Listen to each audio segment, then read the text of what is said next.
Hello and thanks for joining us on the Tuesday edition of Journalist Hangout. I'm Ayodele Ozubakun. Today on the program, National Working Committee (NWC) bows to court order, suspend Rivers APC Congress. Manufacturers Association of Nigeria (MAN) commends President Buhari on Economic Advisory Council formation as Bill Gates rates Nigeria's revenue very low.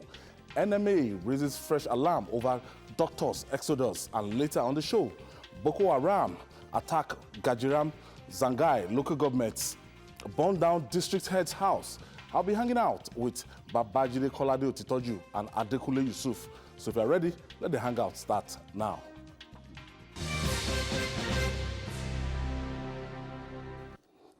Thank you for joining us again.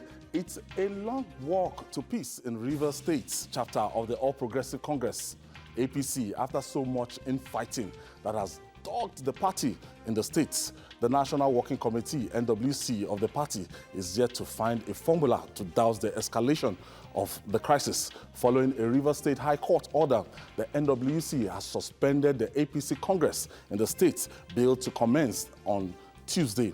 According to a statement by the APC caretaker chairman in the state, Isaac Ogbobula, reconciliation is ongoing to bring the warring factions together. Jide, before we go into the discussion proper, I remember this frame that was sent by one of our fans. Thank you to Akan Emir Noah from Akwa Ibom State.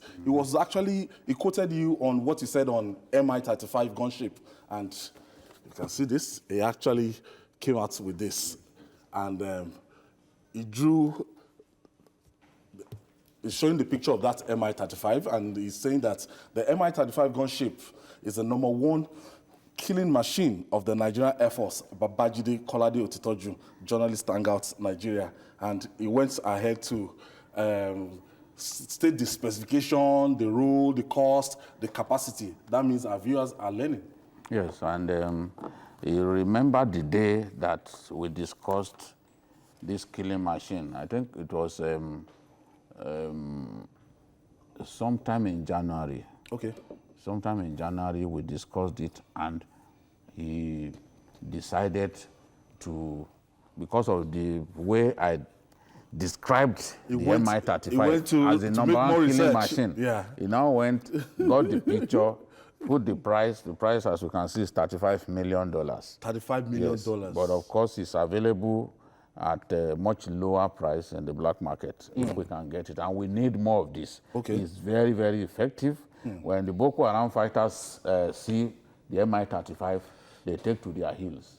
I've traveled in the Mi-35 with the Air Force on their missions, and I know that this is a fantastic killing machine. Killing machine. Yes. That's he quoted you there. That I want to thank Akan Emir Noah from Akwa Ibom State, one of our viewers. We are grateful for this. Thank you so much. We keep this in our library, in our growing library. We spoke about it yesterday.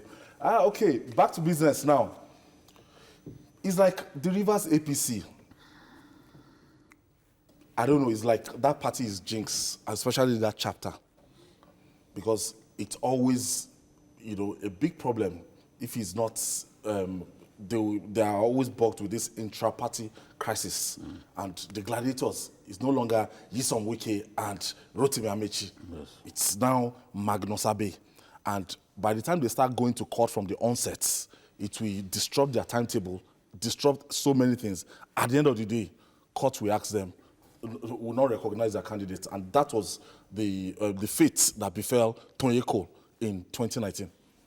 I honestly think that if the APC were a different organization, if it were not a political party, that the best thing to do would be to expel these two individuals. Because it is clear that they have irreconcilable differences, and I have heard that between the two of them, that one said he could never sit at the same table with the other. So the question I'm asking the APC leadership is, have you succeeded since the elections ended in bringing Amechi and Magnus Abe to sit together? Because if you had this problem and this crisis ensured that you lost the election, you couldn't even field a candidate in all positions in the state. At a time when it looked like APC was waxing strong, they had this problem out of selfishness and unnecessary hardening of hearts. Now the problem is still there. The APC leadership, as I said some time ago, had made no effort to reconcile in all of the states where intra-party crisis ensured that they lost. I've not seen any effort by the APC leadership to reconcile aggrieved parties in those states. Rivers, Adamawa, Zamfara, Bauchi, Imo. I've not seen any effort. If there's any effort, they should come out and tell us the effort that, even in Kogi, they never made any effort to reconcile Faleke and Yabelo. No effort. I can say that, except they want to lie. They should tell us when they made effort to, we challenged them to call a meeting of these persons, and then they got a retired officer. From the day it was announced that, okay, there's a retired military officer who will reconcile the aggrieved parties in Kogi, there was no time that they sat together to reconcile Faleke and Yayaudu. A party can be run simply by giving instructions to people, oh, go and do this. Because it is clear now that whether we like it or not, that Magnus Abe does not want to leave the party for Amechi. Yes. The other day he said, see, we put our lives on the line to build the party. The party does not belong to Amechi alone. And the way they are going about it is as if, look, we are going to bring the roof down. On everyone's head. Yes. So this is what is happening. And I don't think, if you look at the constitution of the caretaker committee, I don't think that the party at the national level made any serious effort to try to be even-handed. Because the moment that list was released, the Magnus group came out to say, no, we do not agree with this committee, that we were not consulted and our members were not involved. If you truly want to resolve people, because whether you like it or not, Magnus has his own supporters too. Of course. If you want to resolve people, you take some from here, take some from where. It will now be apparent to everyone that, yes, there's an attempt to achieve even-handedness and achieve real peace. And then again, just when the wife of the president complained that, that the way the primaries were conducted was wrong and that they took money from people when they knew they would not allow them to take part in elections, people opened their mouths and they were abusing her that, it's because her brother lost in the primaries in Adamawa. But today, remember what happened in Rivers. The party got people to pay so much money. You collected money from people only for them to be denied forms to contest. They were not allowed to contest. And it's the source of the quarrel that prompted the Magnus Abe group to go to court because they felt excluded. So if I were the one running the APC, what I would have done would be to return, because that's what makes politicians get angry. If you've taken money from me and you didn't allow me to take part in the contest, I've lost money, I've lost the chance to win an election, then you must find a way to make me happy. So return the money that you've taken to these people as a way, as a starting point for reconciliation. That has not happened. People have lost that money. Yet you didn't allow them to take part in any in the primaries. So the party has a long way to go in terms of not just cohesion, but even reconciling its members. If you can't get Amechi and you can't reconcile Magnus Abe and Amechi, then what is going on? Kunle, I would like to ask you, what is it between, at a point in time, Nyesom Wike, Magnus Abe, and Rotimi Amechi worked together. They all served under Rotimi Amechi. At the point in time, this Magnus Abe was SSG at the point in time, and all of a sudden, it seemed that the differences between these individuals is like irreconcilable. When you look at, apart from being in the same political party, they've been friends for a very long time. But with what we have seen so far, I don't think what Jide is, recommending can even work. the party, with what I've seen so far, doesn't have the formula to bring them together. Unfortunately, Magno Abe is not ready to quit the party for Amici. The only person that can do this work now is President Muhammadu Buhari. It's a big task, but it's only the president that can handle it. If you call the two there is no way the two of them will disrespect Mr. President, come to the same table with me, we are having lunch together.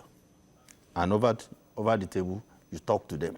And so I believe the president can handle it. Because with the way things are going, remember the fact that up to today, APC is an unpopular party in that state. By the time Amici, moved over to APC, that would have started the process of, selling the party to the people. Gradually, they build up, gradually. But last election, they were able to test their popularity because of infighting. You know what happened? Court decisions over this and that.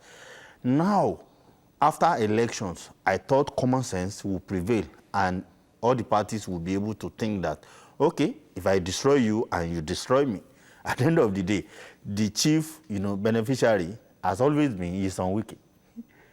He's always happy. Yes, because he benefits enormously. In fact, Wike should be happy that he's the governor of a state at a time he does not have anybody to contend with. His party is fully in his pocket. Then what would have been a semblance of opposition, And disarray. So Nyesom Wike should just focus on the governance of the state and start laughing at, two adults, who are behaving, who are not behaving like adults. When you look at the ripple effect, we spoke about other state chapters of the APC, and what you've just said, that there's no deliberate effort to, if there's an election in a state like Zamfara, we still have the former governor and the senator, what's his name? Is it Kabiru Marafa? And some other chapters like that. Is it that the APC does not have a mechanism in which they can use to resolve crisis effectively? You see, under Oshiomhole, as rambunctious and as aggressive and as disciplinarian as he is, the party leadership always shows bias at every point. And when the party leadership finds it difficult to be impartial, they can't resolve any conflict. What happened in Zamfara? I said it repeatedly. The APC leadership actually thought it could con INEC, but they couldn't con INEC because out of the three contending groups, the APC leadership made up its mind that it had to be Dauda Lawal.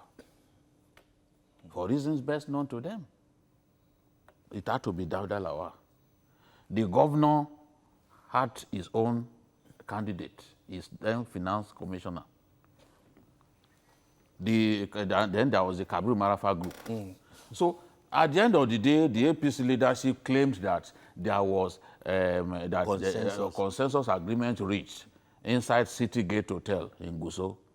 But the two other groups said no, there was no consensus. The people who came from Abuja didn't even come out of their hotel rooms. So after that, the APC, INEC simply said no, because what the law says is that all the groups must agree before you can say indeed there was consensus. That was how they lost the opportunity. The moment those two other groups disagreed that no, there was no consensus, it can't fly. The claim of consensus cannot fly. So this is what happened. If the APC leadership had been even-handed, if they didn't have a candidate in mind that they were trying to shoehorn, that they were trying to do wuru to the answer with their own candidate, that would not have happened. So in this case, what we are saying is, let the leadership be impartial. Once the leadership is impartial, both camps will now see that, yes, there's a future for us. And then they can sheath their sword. All the people who went to court before the election, they've gone back to court again. saying that, oh, those issues that took us to court remain unresolved. So they've gone back to court again. So how much longer are we going to be on this? They've made up their mind that this party is going to come down. So both camps, that's how they are reasoning. That is either I stop you or the party collapses on our heads. So it's the president that has to call them now and says, look, the two of you don't own our party.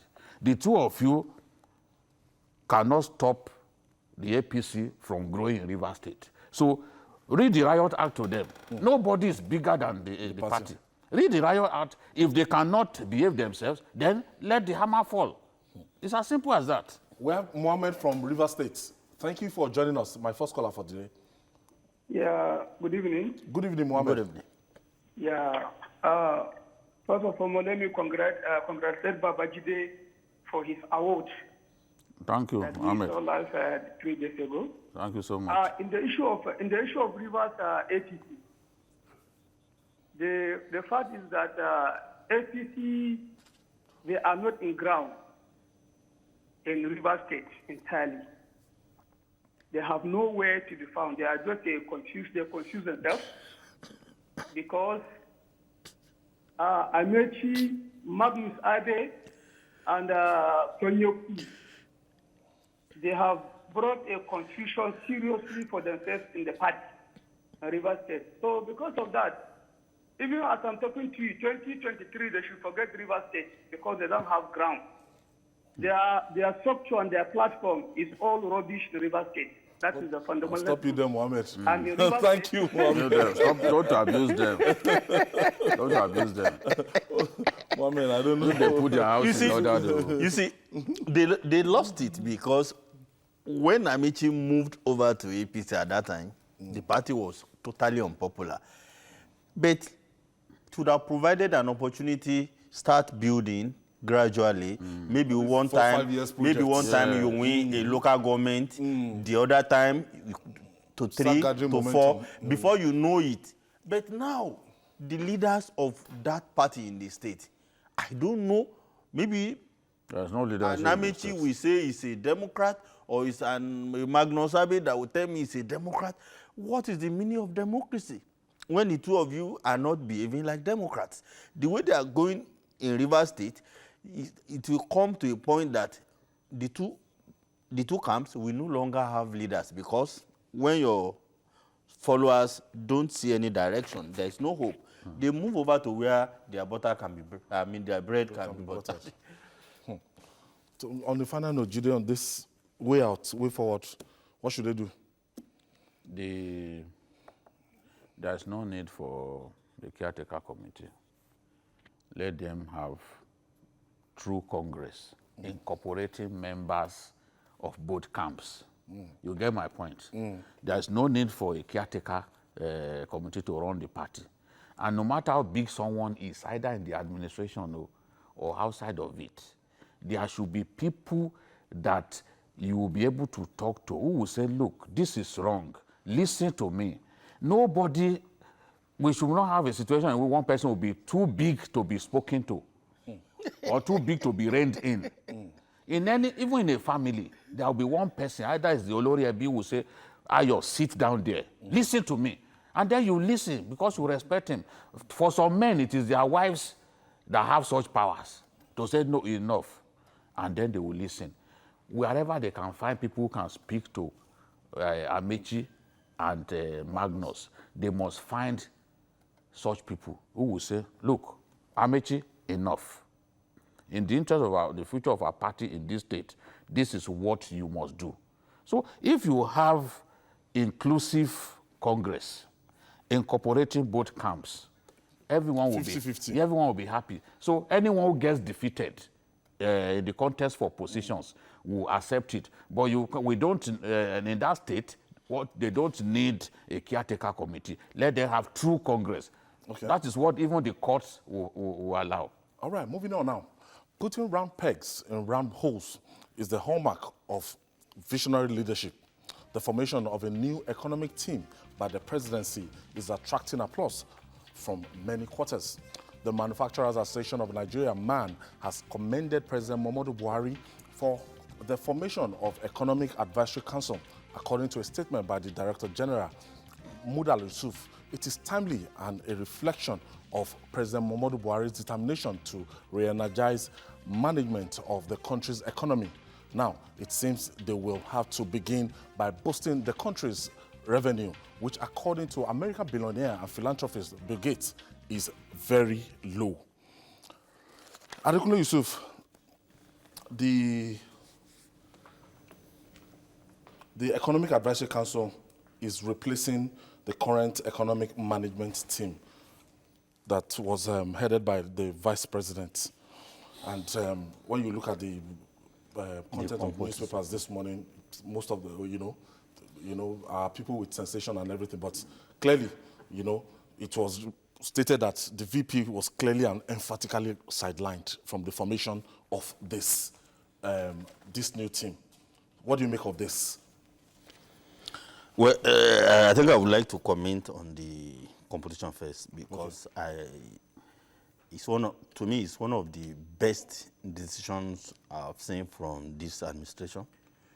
When you look at the caliber of people in that team, their background, their antecedents, I've never seen in most of the appointments from this administration. This I consider to be the very best, because Nigeria is passing through serious.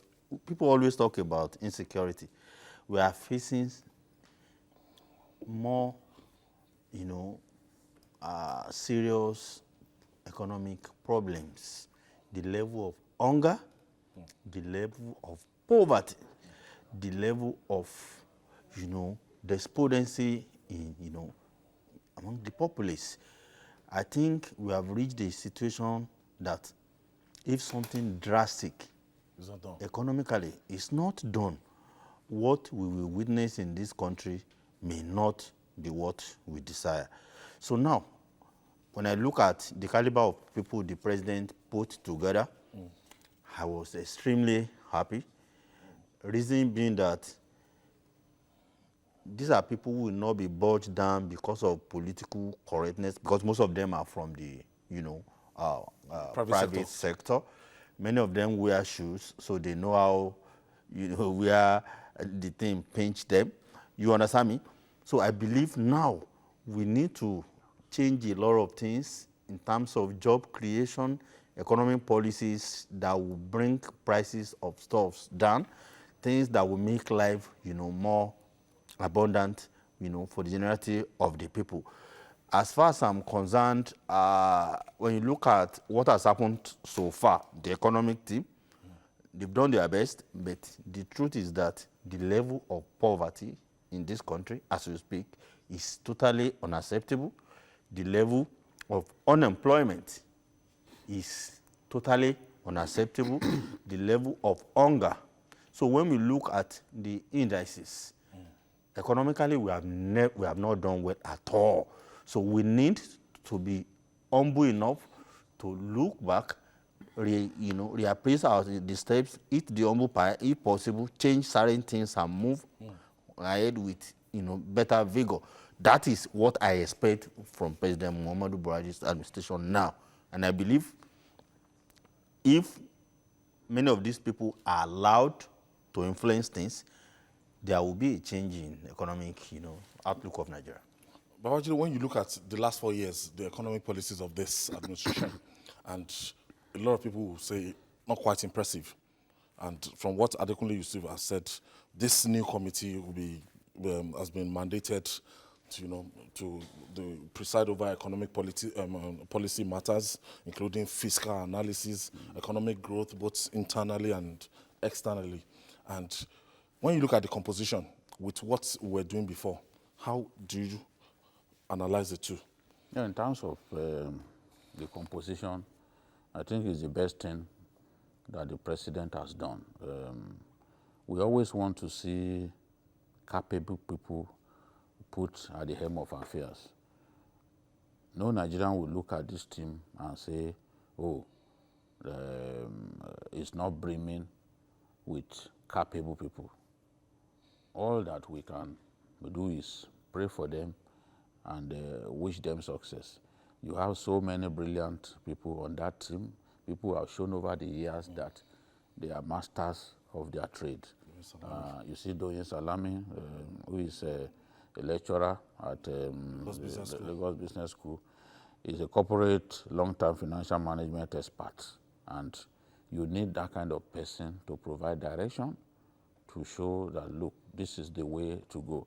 When you have a situation in which our country is bleeding with revenue to debt service ratio at 70 to 30, then you have to be worried. And that's what Bill Gates is saying, that, look, we are not generating enough revenue. People can talk about debt to GDP ratio, but with Nigeria, you cannot use debt to GDP ratio, because the devil is in the fact that we are not just generating enough. So you can't compare yourself with a country like Japan. The debt to GDP ratio of Japan is a tidy one. You can use it, you can use such metrics when talking about such countries.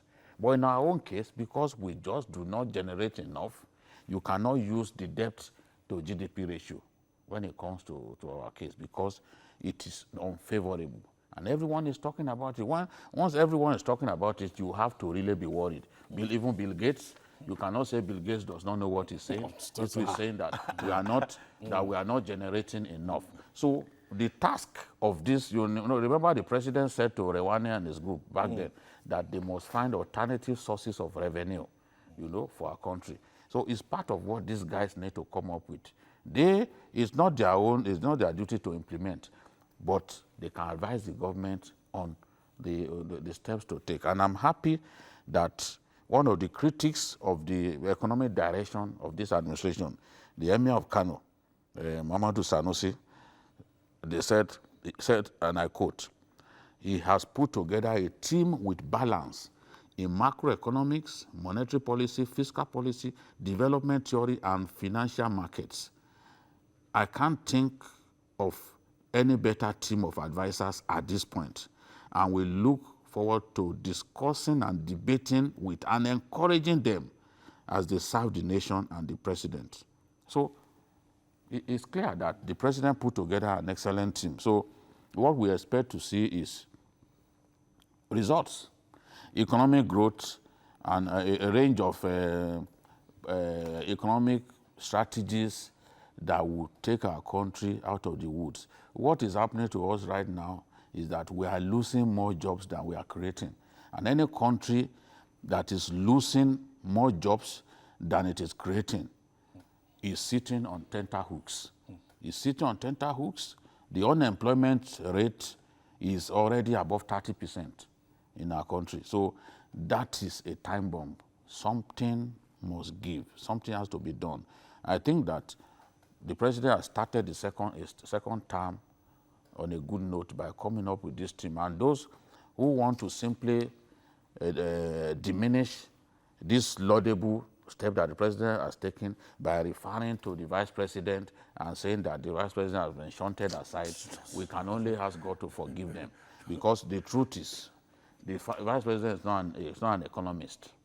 People who were in that team before, people like Fashola, they are lawyers, they are not economists. So what is wrong in bringing the people, the real experts to come and handle affairs?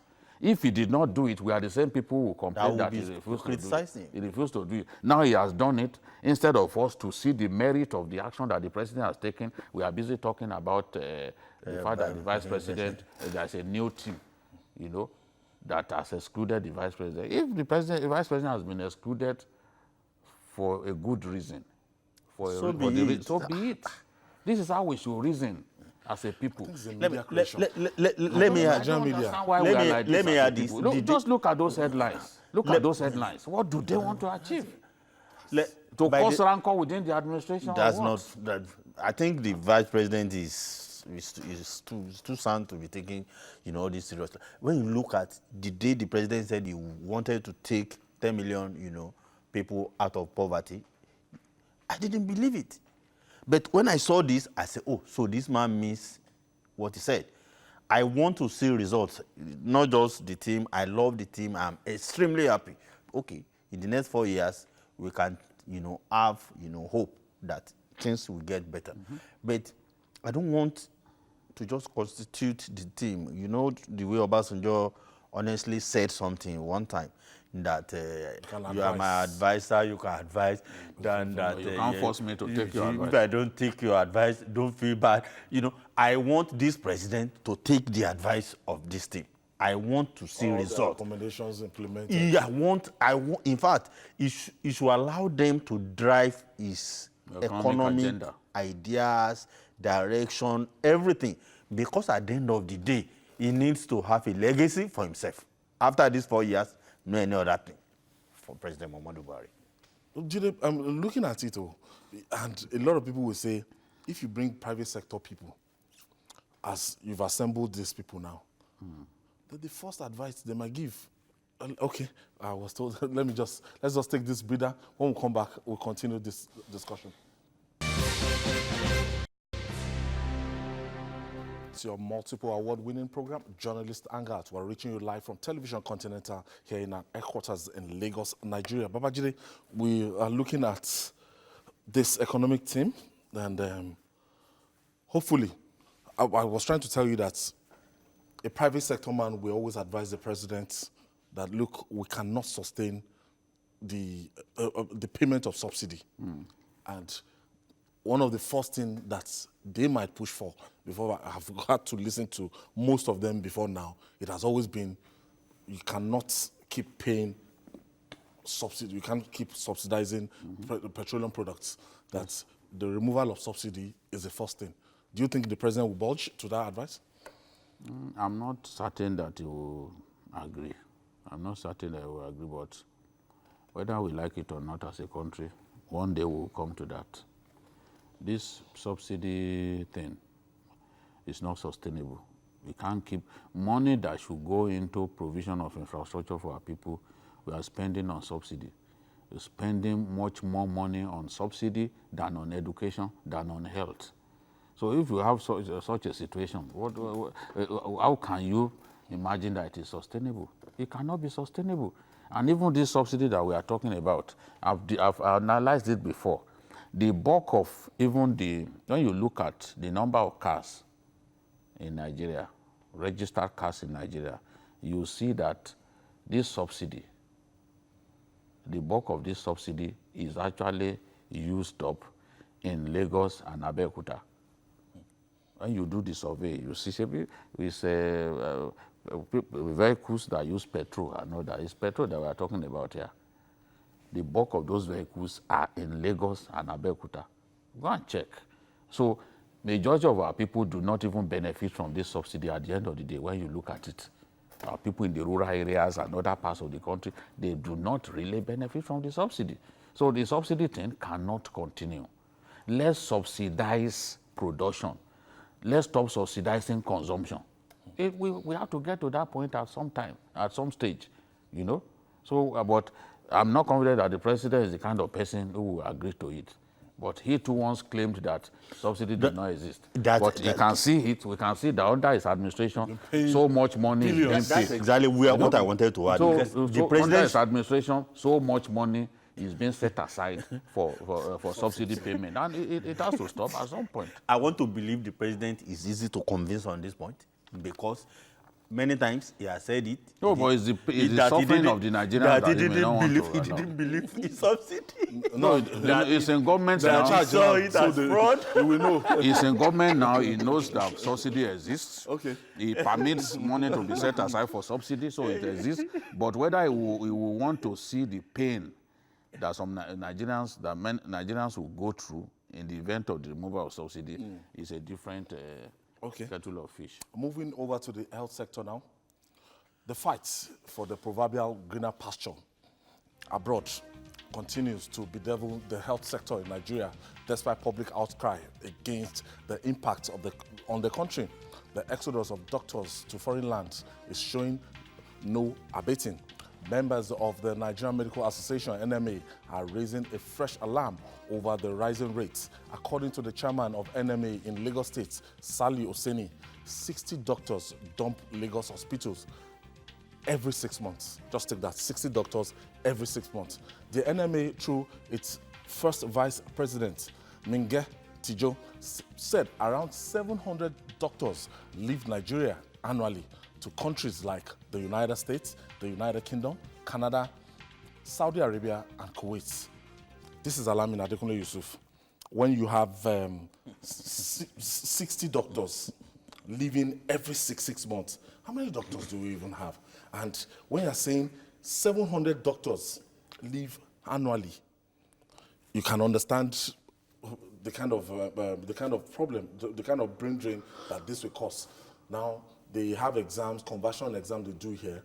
A doctor of mine was telling me, a doctor friend of mine was telling me that he just needed to raise 2 million naira, that he's going to do his final conversion program in Nigeria, and so that will give him this thing to work in Australia and some other country.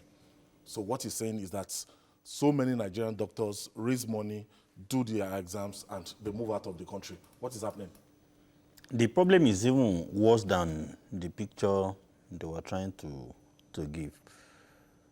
The rate at which medical doctors leave Nigeria. Sometimes I told people, maybe at a point, we won't have doctors again in the country. Except maybe the few old ones who may not be able to be employable outside the shores of Nigeria again. But the problems are so multifaceted. When we talk about what the young doctors are going through in Nigeria, many people will not even advise their children to study medicine. You start from there. No, we are talking about, let's start from when they finish from school. The process of doing housemanship, you don't know a big man, it's a problem. Then residency, the various, if you see what goes on. I attended a young medical doctors forum recently, and when they were talking, you know, many of them were crying. Many of them, bemoaning, cursing themselves that what made them to go and waste like 9 years time in studying medicine, that they didn't know this is what they will be subjected to. They are just to get placement, to enter into residency program in Nigeria, you need to know a big man. When they tell you what they go through, majority of them, there's another category who said, I don't know what they call them. Again, there's a term they normally use. They get them to do all this housemanship residency without payment. Because by the law, by the time you are out for so number of years without getting a placement, they believe you are no longer. So what we are seeing in Nigeria from the beginning to the time you eventually, get formal employment, go and see what they collect as salary. When you go to public hospitals in Nigeria, when doctors, nurses misbehave, they are so unfriendly, believe me, it is what some of them are passing through.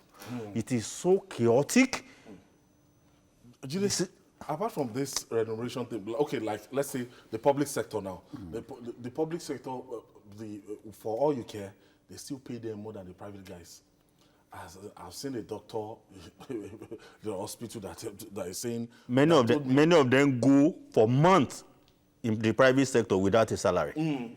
Told me that his salary is just 110,000 naira per month, a medical doctor. Now, to even enter the government, so-called government institutions, you have to know a big man like Adekunle Yusuf will tell you. And the condition of service and everything, doctor to patient ratio is so, it's not so encouraging. The truth is, what doctors are going through is a reflection of the chaotic and abominable state of the health sector in Nigeria. Let's start even from the funding of this health sector. In the budget for 2018, we set aside 3.9% for the health sector, whereas the World Health Organization recommends 15% of the budget.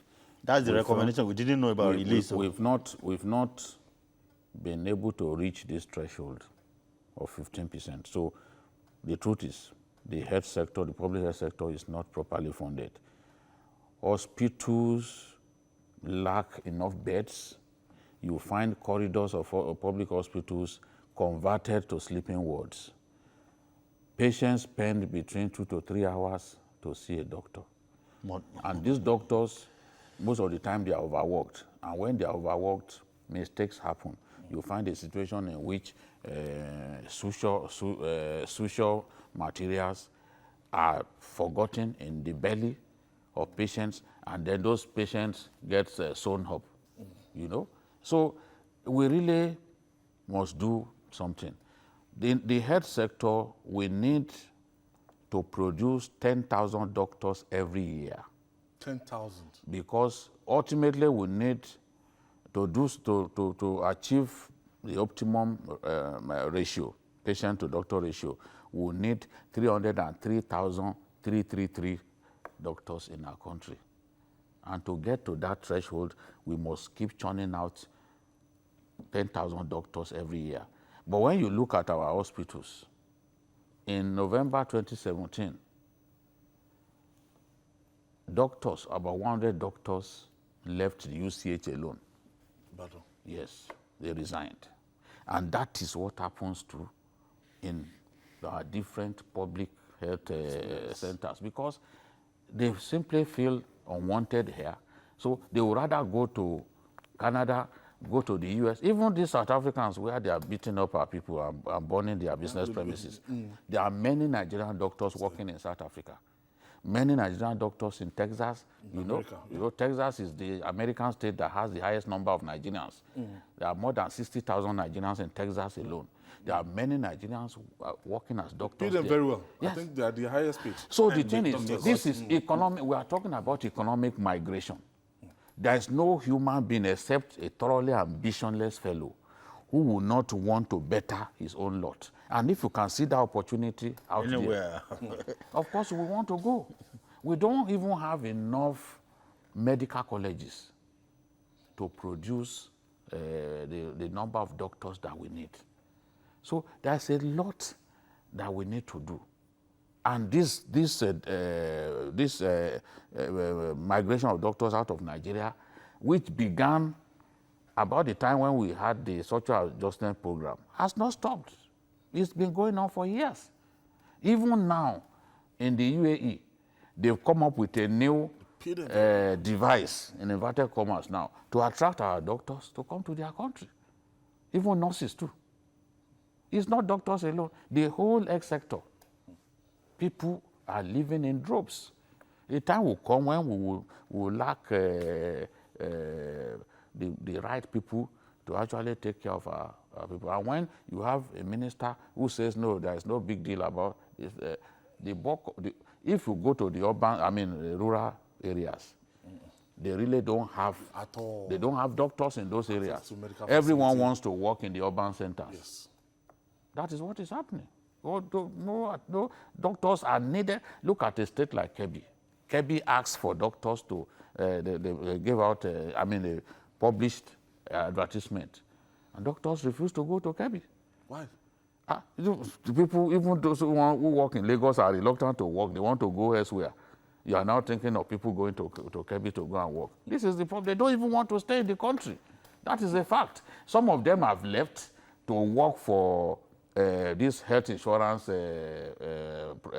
providers, the Mansards of this world, you know, these health partners. Yes, they prefer to work there because they pay them more.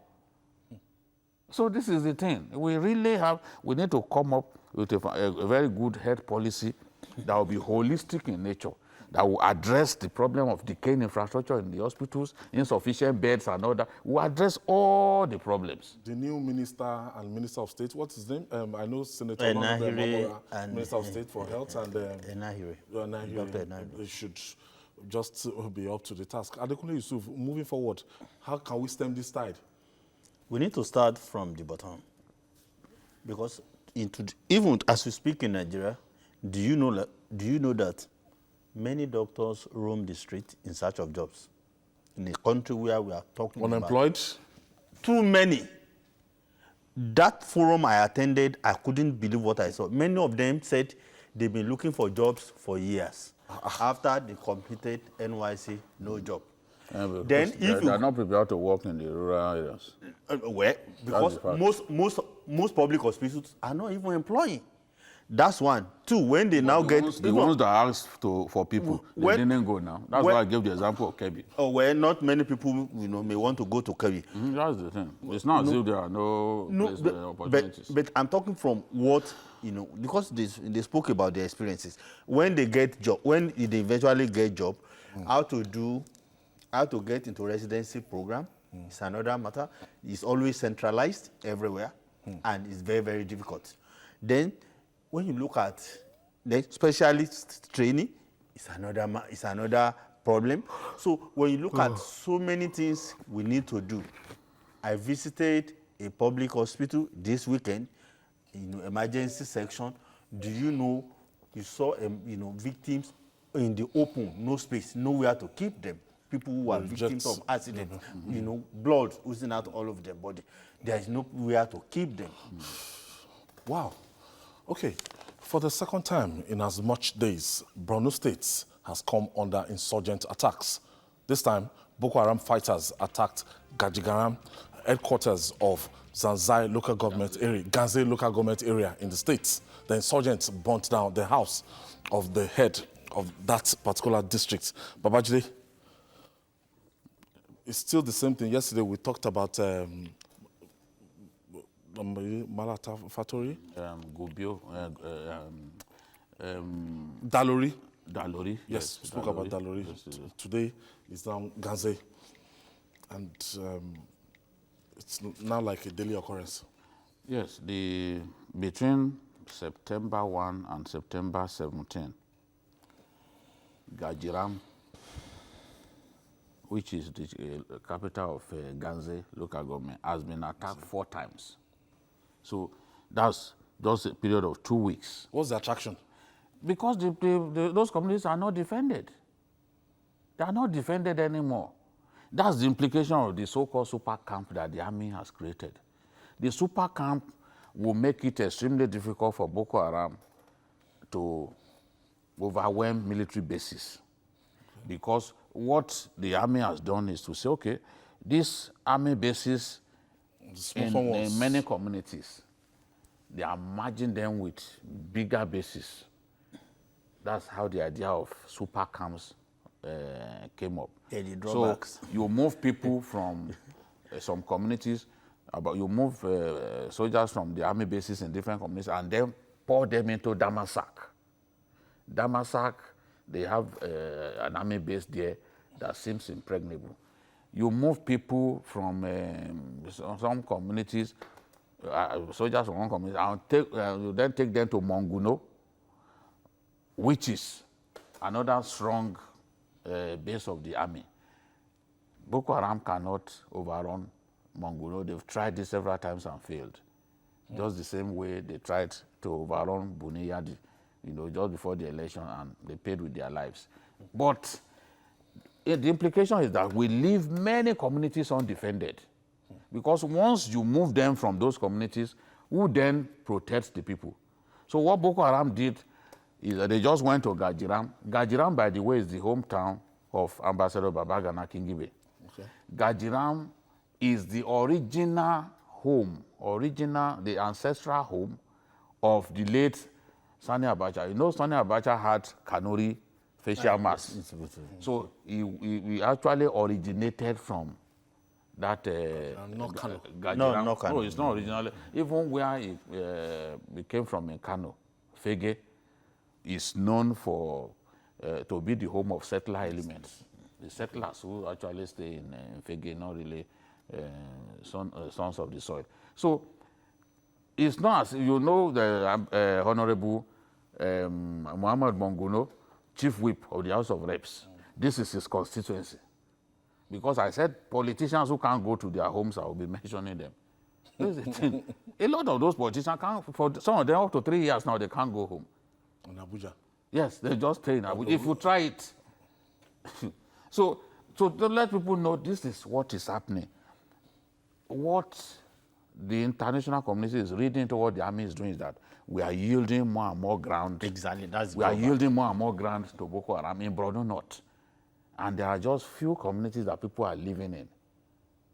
Because you know what they did when they came last night? They were moving from house to house and stealing people's food. Hungry. Yes, I know once they get hungry, because they know those communities are undefended now. And soldiers are reluctant to, even when they hear, before you launch a fight back, they will ambush you. So this is the thing. The one went, burned down the government lodge in that place, burned down the home of the district head. What is now happening is that people are now relocating to IDP camps. You know, the former governor said he wanted to take away people from IDP camps to go back to their homes. So if people went back to their homes and those homes are not defended, won't they, and they start seeing people being killed, won't they run back to the IDP camps where they came from? So this is the thing. As we speak now, people are running away from GAJIRAM, headquarters of Ganze local government, running to Manguno. Some of them are running to Maiduguri. This is what is happening. What do you make of this situation? There needs to be a reappraisal of the new strategy. I don't think it's in the interest of what we want, in the operations against Boko Haram. You understand me? It's very good for the army, but for the populace, which are the reasons, the army is there. There need to be a change of tactics, because invariably the Boko Haram is gradually rebuilding, and when they do more damage, then what will the military say? They will say the military has failed. And I don't think the military wants to fail. People are losing hope. People are losing hope. And do you know, of all we have done over the years, there is no success you have recorded if people still live in the IDP camps. It becomes a success when people feel so much, hopeful, and they go back to their houses. But now people are running en masse to the IDP camps. What this is simply saying is that all we have achieved in Boko Haram war, as we have deliberately wished them away. We are losing the war now. There are another implication of leaving those communities undefended. The young people will join Boko Haram in droves. Because what Boko Haram does is they just tell them, they conscript them. Look, we can protect you. These soldiers can protect you. We can protect you if you cooperate with us. And that's what they did in Guzamala local government. They appointed their own district head and continued to collect taxes from people. They did it also in Baga after they seized Baga. They continued to collect taxes from people. So we cannot leave our communities undefended. When we leave those people undefended, as we have done in Gubio, Magumeri, GAJIRAM now, definitely they will lose faith in the army, and some of those young people who are not reluctant to pay with their lives by openly fighting these guys, they will eventually join the Boko Haram. They will eventually join, because I remember sometimes the people stood up to Boko Haram in this same Ganze local government. They killed many of them. Boko Haram now came back with full force and slaughtered the people. So we must defend our communities. Well, the army is free to come up with strategies. But if the strategy doesn't work, if the strategy now appears like we are yielding ground to the enemy, leaving hundreds and hundreds of kilometers undefended, no checkpoints, nothing, communities undefended, then we need to have a rethink about that strategy. You need to read how the international community is even analyzing the new idea of super. If you read the New York Times, their latest effort on this, you shake your head. They are more or less saying that, we have given up, that Borno North. It's like just withdrawing from enemy. Yeah, we are withdrawing from our soldiers now, the army now are on the defensive. They are running from it. Adekunle Yusuf, multiple award-winning Adekunle Yusuf. Thank you so much for being our guest today. Thank you very And much. also another And BKO, the metro himself. Thank you. And that's all on Journalist Hangouts. Join us tomorrow for another edition of the program, and also watch Journalist Hangouts on our other platforms showing on the screen. We're also on YouTube, youtube.com/TVC News Nigeria. Our feedback channel is Journalist Hangouts at tvcnews.tv. I'm Ayodele Uzubakun. Bye for now, and God bless Nigeria.